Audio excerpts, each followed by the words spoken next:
မင်္ဂလာပါဟိတာဒီနေ့ကြည့်ပေးမယ့်အကြောင်းအရာလေးကတော့ကိုယ့်ရဲ့စိတ်ထဲကတစ်ဖက်လူကကိုယ့်ကိုဘာတွေပြောချင်နေလဲပေါ့နော်အဲ့ဒါလေးကိုကြည့်ပေးရအောင်ပါနော်ဒါကတော့ပိုင်1ဒါကတော့ပိုင်2ပါရှင်ရင်းဆုံးဒီပိုင်1သမားလေးတွေအတွက်တစ်ဖက်လူကဘာပြောချင်လဲဆိုတာယဉ်ကြည့်အောင်ပေါ့နော်မင်းဟာတဲ့ဒီငါတကယ်ဘလို့ဖြစ်နေလဲဆိုတာကိုဘယ်လိုပြောမလဲ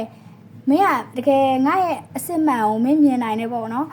तू ကတစ်ဖက်လူကဘယ်လိုပြောမလဲ तू ကဘယ်လိုလဲဆိုတော့ကိုယ်တင်မကဘူးဒီပတ်ဝန်းကျင်တစ်ခုလုံးကို तू ကပေါ့နော်သူ့ရဲ့အစစ်မှန်မပြဘဲနဲ့ဒီ तू ကဖုံးကွယ်ထားရရရှိရဖုံးကွယ်ထားရဆိုတော့အဲ့လိုမျိုးမာကြောဟန်ဆောင်တာလည်းဖြစ်မှာပေါ့နော်အဲ့ဟာတွေကိုကိုတယောက်တည်းရပဲအဲ့လိုမျိုးထွန်းဖောက်ပြီးတော့မြင်နိုင်တယ်ပေါ့နော်ပြီးတော့ငါမင်းစီကိုတဲ့ဒီ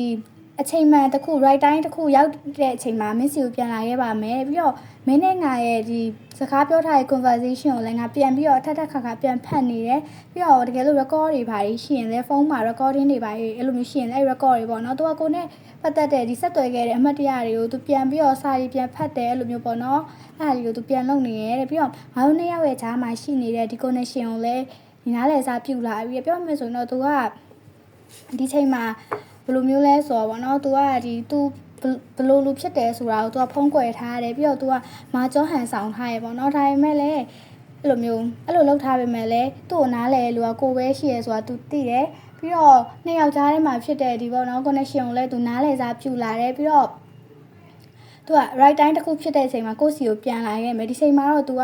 လိုမျိုးလဲဆိုတော့အတိတ်ကိုလွမ်းနေပေါ့နော် तू နဲ့ကိုနဲ့စကားပြောခဲ့တဲ့ဒီ conversation ဟောင်းလေးကိုပဲ तू ပြန်ဖတ်ပြီးတော့ပဲ तू အလွမ်းဖြစ်နေအောင်တွေ့ရတယ်ပေါ့နော်ဒါကတော့ဒီ point 2လေးတွေရဲ့တစ်ဖက်လူကဘာလဲပြောမလဲဆိုတာကြည့်အောင်ပေါ့နော်ဟောင်းယောက်ကတဲ့နှစ်ဖက်တဲ့စုံတွေလို့ तू ထင်တယ်ပေါ့နော်ပြီးတော့နှစ်ယောက်သားကဘယ်လိုမျိုးလဲဆိုတော့ဒီချိန်မှာသူ့ရောကိုရောကအလုပ်စူးစမ်းနေတဲ့ပုံစံမျိုးကိုတွေ့ရတယ်ပေါ့နော်တကယ်လို့မင်းအဲ့လိုမျိုးဘယ်လိုပြောမလဲမမြင်ခဲ့ရင်တောင်မှခုချိန်မှာမမြင်မှမဟုတ်သေးဘူးဒါပေမဲ့တေချာတော့ငါတို့နှစ်ယောက်လုံးကဟိုတက်ညီလက်ညီနဲ့အဲ့လိုမျိုးအလုံးစူးစမ်းနေရဲဆိုတာကိုမျိုးတွေ့ရပေါ့နော်ပြီးတော့ပေါ့နော်ဒီမင်းသားလေးမှနေရတာသူရှင်မှုသွားရပေါ့နော်ပြောမယ်ဆိုတော့ तू ကကိုနားလေးမှနေရတဲ့အခါမှာအချိန်နေရတယ်ဘာဆိုဘာမှ तू မမှတ်မိတော့ပါနဲ့ကိုနားလေးမှနေရတယ်ကိုလုံးဝကိုလေ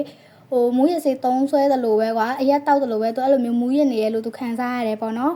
ပြီးတော့ဒီအဲ့ဟာကိုပဲ तू သဘောကျပြီးတော့အဲ့အတိုင်းလေးပဲ तू ပြန်ပြီးတော့ခံစားခြင်းနဲ့ပြောမယ်ဆို तू နဲ့ကိုနဲ့ကဘယ်လိုပြောမလဲဟိုဝေးကွာနေရဲ့တောင်မှ LDRS တွေဖြစ်ခဲ့ရင်ဒါမှမဟုတ် LDRS မဟုတ်ဘဲနဲ့ तू နဲ့ကိုနဲ့ကဒီတနေရာစီမှာချခဲ့ရင်တောင်မှ